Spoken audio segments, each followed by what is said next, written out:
చారిత్రాత్మక నగరం హైదరాబాద్ లో ప్రకంపనలు సృష్టించిన బయోటెర్రర్ కుట్రకు సంబంధించిన జాతీయ దర్యాప్తు సంస్థ ఛార్జ్ షీట్ దాఖలు చేసింది.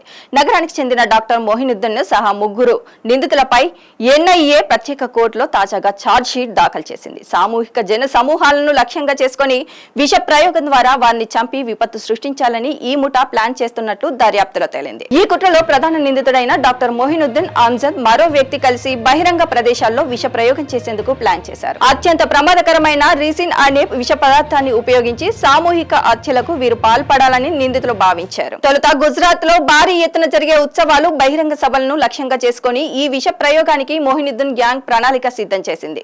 రద్దీగా ఉండే ప్రాంతాల్లో ఆహారం లేదా నీటి ద్వారా ఈ విషాన్ని ప్రయోగించి భారీగా ప్రాణ నష్టం కలిగించడమే నిందితుల ఉద్దేశమని ఎన్ఐఏ వెల్లడించింది. ఈ కేసులో పట్టుబడిన డాక్టర్ మొహినుద్దీన్ ని విదేశాల్లోని ఉగ్రవాద భావజాలం ఉన్న వ్యక్తులతో ఆన్లైన్ ద్వారా టచ్ లో ఉన్నట్లు గుర్తించారు. డార్క్ నెట్, సోషల్ మీడియా వేదికగా విష పదార్థాల తయారీపై వీరు శిక్షణ పొందినట్లు దర్యాప్తులో ప్రాథమికంగా వెల్లడైంది. గత ఏడాది కాలంగా రహస్యంగా సాగుతున్న ఈ కుట్రలను పసిగట్టిన ఎన్ఐఏ అధికారులు నిందితులను అదుపులోకి తీసుకుని వారి నుండి పలు డిజిటల్ ఆధారాలను, మ్యాపులను స్వాధీనం చేసుకున్నారు. వీరు ఇంకా ఎక్కడెక్కడ బయోటెర్రర్ దాడులకు ప్లాన్ చేశారు, వీరికి ఎవరితో లింక్స్ ఉన్నాయనే కోణంలో ఎన్ఐఏ పూర్తి స్థాయిలో దర్యాప్తు కొనసాగిస్తోంది.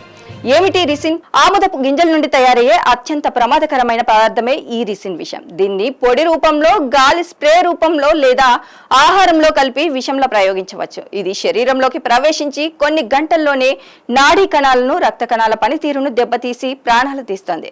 ఇప్పటి వరకు దీని విరుగుడు కూడా అందుబాటులో లేదని తెలుస్తోంది. అందుకే నిందితులు ఈ మార్గంలో బయోటెర్రర్ దాడులకు సిద్ధమయ్యారు.